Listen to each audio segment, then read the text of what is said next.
Guys, ये जो है ये अपनी पार्ट 2 वीडियो है लेटरल वॉल ऑफ नोज पे। तो अगर आपने मेरी इसकी पार्ट 1 वीडियो नहीं देखी ना, तो उसकी लिंक यार पहले आई बटन पे है, पहले वो वीडियो देख लो, क्योंकि उसमें पूरा 3D मॉडल के साथ पूरा लेटरल वॉल ऑफ नोज अच्छे से एक्सप्लेन कर चुका हूँ। उसके बाद तुम्हें इसके कोंचा और म्याटस और अच्छे से समझ में आएंगे। तो अगर आपने मेरी वो वीडियो देख रखी है तो यार ये वाली वीडियो बिल्कुल आपके लिए है। तो आज अपन शुरू करते हैं। तो मैंने आपको उसकी पार्ट 1 वीडियो में बताया था कि जो अपना लेटरल वॉल ऑफ नोज जो होता है ना, उसके अंदर एक्चुअली में अपने 3 बोनी एलिवेशन रहते हैं, 3 बोन के उभार टाइप के रहते हैं। उससे अपन बोलते हैं कोंचा। ये आपको दिख रहा है ना, तो ये है अपने कोंचा। तो यहाँ पे आपको 3 बोन के एलिवेशन मिलेंगे। तो जो सबसे ऊपर वाला जो एलिवेशन है उसे अपन बोलेंगे सुपीरियर कोंचा। देन जाहिर सी बात है, एक सुपीरियर है तो एक इन्फीरियर भी होगा।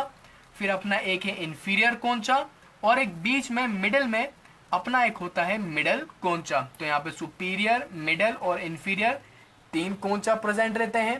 कोंचा क्या होते हैं? कोंचा एक्चुअली में अपने बोन के प्रोजेक्शन को अपन बोलते हैं। अब जाहिर सी बात है, अब इन बोन के कारण इसके नीचे आपका एक पैसेज बन रहा है, और पैसेज को अपन क्या बोलते हैं? मेनली पैसेज को अपन बोलते हैं म्याटस। तो यहाँ पे आपको जाहिर सी बात है 3 म्याटस देखने को मिलेंगे। एक इन्फीरियर कोंचे के नीचे जो म्याटस है ना, उसे अपन बोलेंगे इन्फीरियर म्याटस। देन मिडल कोंचा के नीचे जो म्याटस है उसे अपन बोलेंगे मिडल म्याटस, और सुपीरियर कोंचे के नीचे जो म्याटस है उसे अपन बोलेंगे सुपीरियर म्याटस। तो आज अपन इन्हीं तीनों कोंचा और तीनों म्याटस को और अच्छे से डिटेल में देखना है। अब अपन क्या करते हैं, सबसे पहले ये जो कोंचा है ना उसको डिटेल में देखते हैं। तो सबसे पहले नेजल कोंचा जो है वो अपनी कर्व्ड बोन होती है। ये आप देख पा रहे हो, ये हल्की सी कर्व है। तो नेजल बोन अपनी कर्व्ड बोन के प्रोजेक्शन है, जिसका डायरेक्शन जो है डाउनवर्ड मीडियली रहता है, वो डाउनवर्ड और मीडियली होता है। जिसमें जो इन्फीरियर कोंचा जो है वो एक्चुअली में अपनी एक इंडिपेंडेंट बोन ही होती है। अपन जानते हैं जो शल्क बोन जो है अपना, उसके अंदर जैसे तुम्हारी फ्रंटल बोन है, ऑक्सीपिटल बोन है, वो एक तरीके से क्या है, इंडिपेंडेंट बोन है। उसी तरीके से ये जो इन्फीरियर कोंचा है ना, ये वाला, वो एक्चुअली में एक इंडिपेंडेंट बोन ही होता है।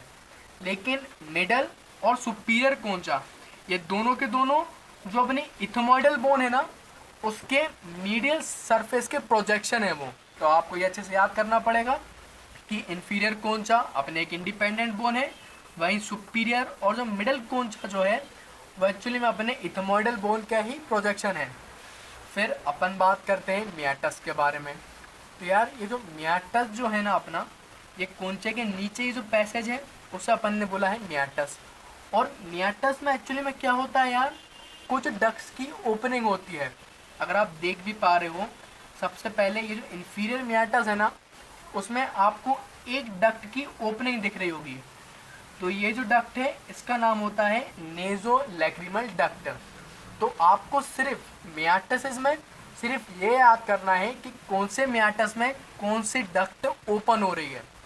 ये जो इन्फीरियर म्याटस है ना, सबसे पहले आप देखो, ये जो है लार्जेस्ट म्याटस है। तीनों म्याटस में ये सबसे बड़ा म्याटस होता है, और इस म्याटस में एक डक्ट की ओपनिंग हो रही है जो कि अपना है नेज़ोलैक्रिमल डक्ट। अगर मैं आपको नेज़ोलैक्रिमल डक्ट को डिटेल में बताऊं, तो वो अपन ने क्या लैक्रिमल एपरेटस में देखा था कि जो लैक्रिमल ग्लैंड है वो अपना सीक्रेट करता है लैक्रिमल फ्लूइड, अपना मेनली इसको अपन कहते हैं टीयर फ्लूइड। देन वो टीयर फ्लूइड अपनी पूरी आइज में आता है। इस लैक्रिमल कैनालिक्यूली के होते हुए वो अपना आता था नेज़ोलैक्रिमल डक्ट में, और नेज़ोलैक्रिमल डक्ट अल्टीमेटली ओपन अपना होता था नोज में। तो इस तरीके से अपना टीयर फ्लूइड जो है अपना नोज के अंदर ड्रेन होता था नेज़ोलैक्रिमल डक्ट में। और ये नेज़ोलैक्रिमल डक्ट कहाँ पे ओपन हो रही है नोज में भी? वो अपनी ओपन हो रही है इन्फीरियर म्याटस में। तो आपको सिर्फ यही याद करना है। और ये जो नेज़ोलैक्रिमल डक्ट जो है, अगर मैं आपको बिल्कुल एग्जैक्ट लोकेशन बताऊं, तो यहाँ से इंटीरियर 1/3 और इसका पोस्टीरियर 2/3 के बीच में एक पॉइंट बनाएंगे ना, वहाँ पे अपना नेज़ोलैक्रिमल डक्ट ओपन होगा। और नेज़ोलैक्रिमल डक्ट जहाँ पे ओपन होता है ना, वहाँ पे क्या होता है, अपना लैक्रिमल फोल्ड होता है। मतलब जो अपनी डक्ट है उसमें एक्चुअली में एक लैक्रिमल फोल्ड प्रेजेंट होता है जो कि वॉल्व की तरह काम करता है। उसको अपन हेजनर वॉल्व भी बोलते हैं। तो ये भी याद कर लेना कि जो नेजो लैक्रिमल डक्ट है उसको एक वॉल्व गार्ड करता है, उसे अपन कहते हैं हेजनर वॉल्व या फिर लैक्रिमल फोल्ड। फिर अपन आते हैं यार मिडिल मियाटस में। तो मिडिल मियाटस है ना, उसमें करीबन 4 डक्ट्स यार ओपन हो रही हैं। सबसे पहले क्या रहता है, ये जो मिडिल मियाटस है ना, उसमें आपको एक सर्कल, एक लाइन देखने को मिलेगी। ये आपको दिख रहा है ना, ये अपना एक हाफ सर्कल जैसी एक लाइन है, उसको अपन बोलते हैं हियाटस सेमीन्यूलारिस। आप बस अच्छे से यही याद कर लेना कि अपने मिडिल मियाटस में एक ऐसा राउंड सा स्ट्रक्चर प्रेजेंट होता है, उसको अपन बोलते हैं हियाटस सेमील्यूनारिस। देन इस हियाटस सेमील्यूनारिस के अंदर अपना एक और राउंड एलिवेशन होता है। मतलब इसके अंदर जो है, ये जितना भी एक राउंड सा ये जो पार्ट है ना, वो एक्चुअली में एलिवेटेड रहता है, ऊपर की तरफ उभार जैसा रहता है, राउंडेड एलिवेशन होता है। उससे अपन बोलते हैं इथेमॉइडल बुला। तो मिडिल मियाटस में 2 मेन कैरेक्टरिस्टिक हैं कि इसके अंदर है आपका हियाटस सेमीन्यूलारिस, उसके अलावा इथेमॉइडल बुला। अब इस हियाटस सेमीन्यूलारिस में क्या होता है, अपनी 3 डक्ट कुल मिला के ओपन होती हैं। तो आपको सिर्फ इन डक्ट के नाम ही याद करने हैं।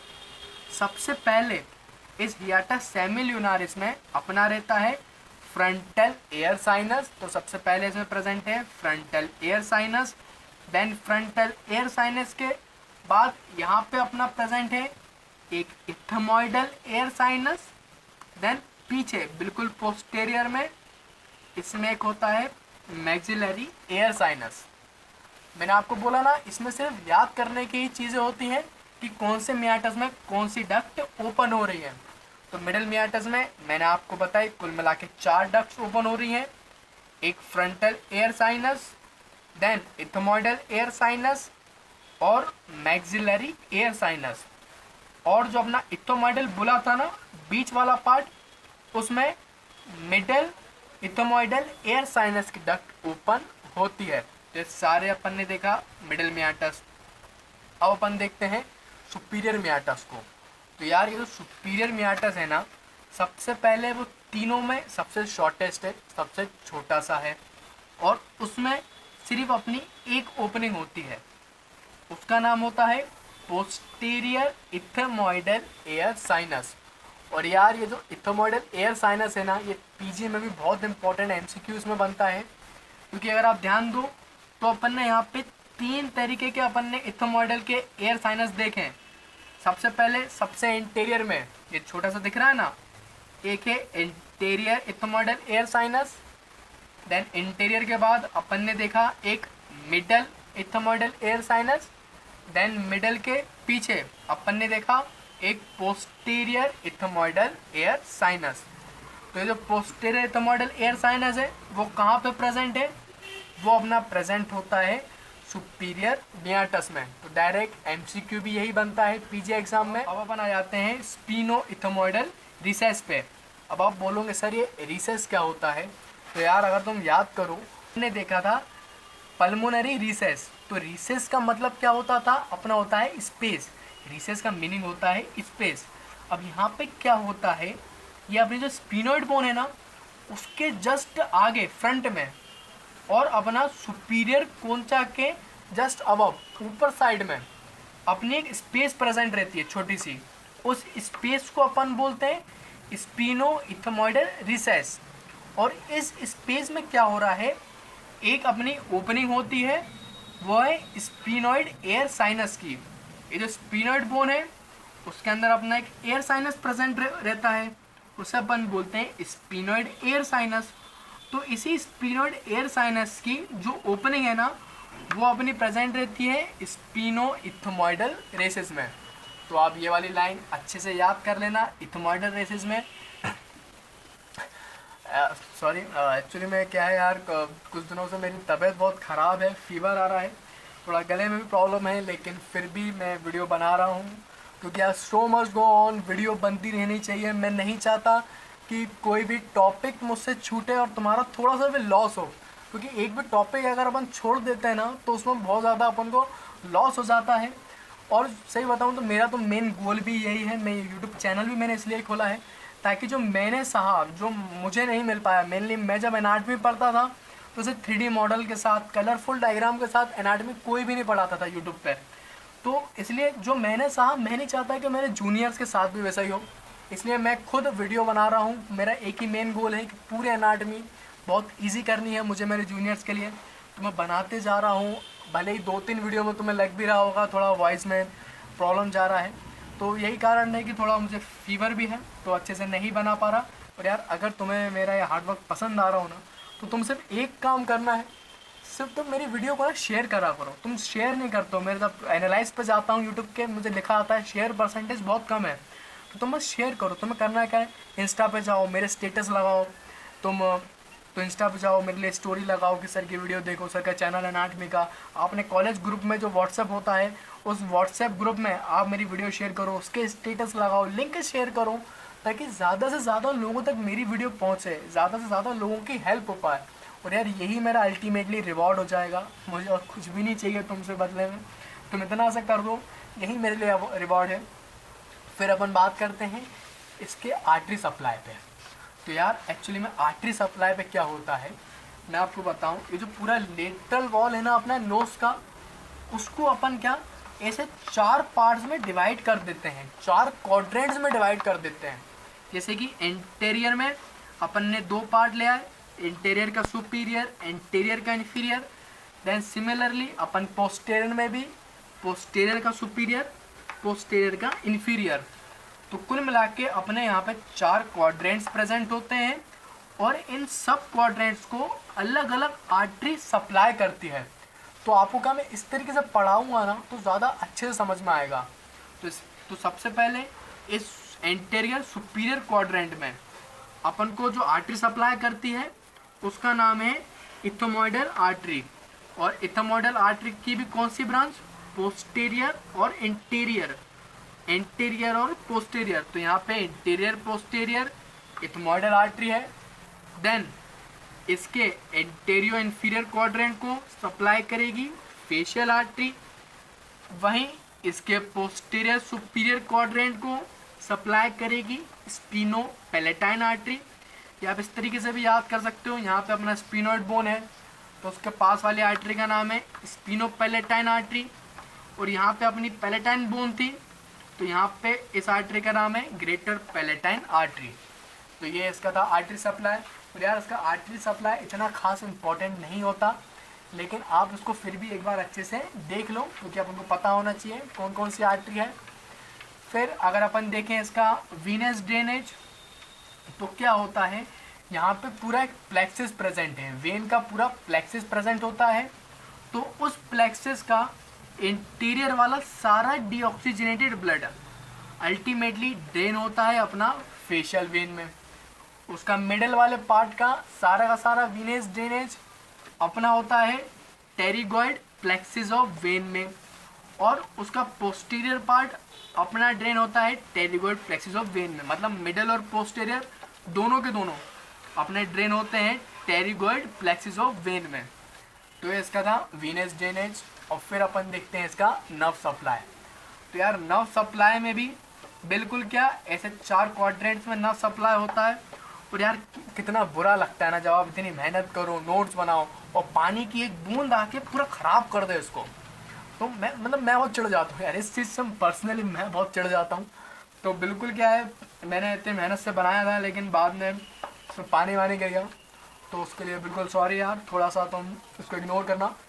लेकिन अगर अपन देखें क्वाड्रेंट्स की बात करें तो सुपीरियर में, इंटीरियर सुपीरियर में अपनी इंटीरियो इथोमॉइडल नर्व सप्लाई करेगी। देन इसके नीचे वाले पार्ट को इंटीरियो सुपीरियर एल्वोलियर नर्व सप्लाई करेगी। वहीं अगर अपन ये दोनों पार्ट्स पे जाएं पोस्टीरियर सुपीरियर और पोस्टीरियर इन्फीरियर में, तो यहाँ पे नेज़ल ब्रांच, जो नेज़ल ब्रांच है ना वो, तो जो नेज़ल नर्व है ना उसकी लेटरल और पोस्टीरियर ब्रांच सप्लाई करती है। और इसके नीचे वाले पार्ट को, नीचे वाले क्वाड्रेंट को इंटीरियर पैलेटाइन नर्व जो है सप्लाई करती है। तो कुछ इस तरीके से इसका ब्लड एंड नर्व सप्लाई होता है। तो यार ब्लड और नर्व सप्लाई को देख के तुम क्या घबराना मत, एक दो बार तुम प्रैक्टिस करना या फिर अपने हिसाब से जिंगल बनाना और याद कर लेना, सब अच्छे से याद तुम्हें वो हो जाएगा। और अब मैं तुम्हें क्या मेरी इस नोट्स के स्क्रीनशॉट प्रोवाइड करता हूँ। तो यार स्क्रीनशॉट में बिल्कुल क्वालिटी अच्छी नहीं आती, आपको पता ही है। तो कहाँ जाएंगे अपन, बिल्कुल सही मेरे इंस्टाग्राम आईडी पे जाओ, वहाँ पे एचडी में नोट्स तुम्हें मैं प्रोवाइड करा ही देता हूँ। तो एचडी में नोट्स तुरंत ले लेना, मैं स्क्रीनशॉट भी देता हूँ।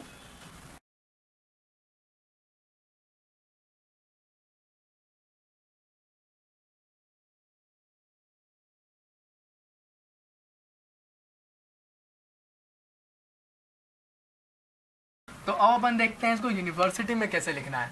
तो यार अगर ये यूनिवर्सिटी में कभी आया ना, तो मान लो कि बिल्कुल सेपरेट क्वेश्चन आया कि अपन को write a short note on concha and meatus, अगर इस तरीके से भी क्वेश्चन आता है ना, तो फिर भी अपन को सबसे पहले क्या लिखना पड़ेगा, आपको सबसे पहले ये जो लेटरल वॉल ऑफ नोज है ना, उसका थोड़ा सा इंट्रोडक्शन तो लिखना ही पड़ेगा। कम से कम यहाँ तक सब डिवीज़न तक आप पहले हेडिंग डालना, ये lateral wall of nose, then ये सब डिवीज़न तक आप इसके इंट्रोडक्शन वाले पॉइंट लिखोगे। उसके बाद आप डालना कोंचा एंड मियाटस की हेडिंग, फिर आप कोंचा की हेडिंग डाल के सारे कोंचा एक्सप्लेन करना, देन मियाटस की हेडिंग डाल के सारे मियाटस हेडिंग करना। और यार अगर तुम्हें ब्लड और नर्व इसके याद रह जाएं तो ये भी लिख के आ जाना, आपको एग्जामिनर उसको देख के और इम्प्रेस हो जाएगा और अच्छे से आपको नंबर देगा। लेकिन अगर मान लो कि ये एज ए लॉन्ग क्वेश्चन में या फिर क्या शॉर्ट में अगर उसने बोल दिया कि right a short note on lateral wall of knows, तो आप बिल्कुल जितना मैंने आपको प्रोवाइड करा है ना उतना आप लिख देना, क्योंकि ये मेनली क्वालिटी कंटेंट है। तो आप हेडिंग डालोगे lateral wall of nose, then heading डालने के बाद ये सारे इंट्रोडक्शन के पॉइंट लिखना, फिर इसके बोनी पार्ट कार्टिलेजियस पार्ट लिखना, और फिर अल्टीमेटली ये आपको कोंचा एंड मियाटस, जैसे मैंने आपको बताया था ना कोंचा एंड मियाटस, वैसे कोंचा एंड मियाटस लिखना है। और ये एक ये वाला डायग्राम बना के आना पड़ेगा जिसमें अपन सारे मियाटस और सारे कोंचा जो है अपन दिखाएंगे। तो आपको फिर एक ये वाला डायग्राम बनाना है। अगर आपको मेरी इस वीडियो से हेल्प हुई हो तो मेरी इस वीडियो को तुम करो लाइक, मेरे चैनल को सब्सक्राइब करो, क्योंकि अपन बहुत कुछ कर चुके हैं एनाटॉमी में, upper limb, lower limb, thorax, abdomen, pelvis, head and neck के भी अपन सारे इंपॉर्टेंट टॉपिक देख चुके हैं। छोटे मोटे कुछ टॉपिक और बचे हैं, वो देखने के बाद अपन डायरेक्ट अब देखेंगे न्यूरोलॉजी।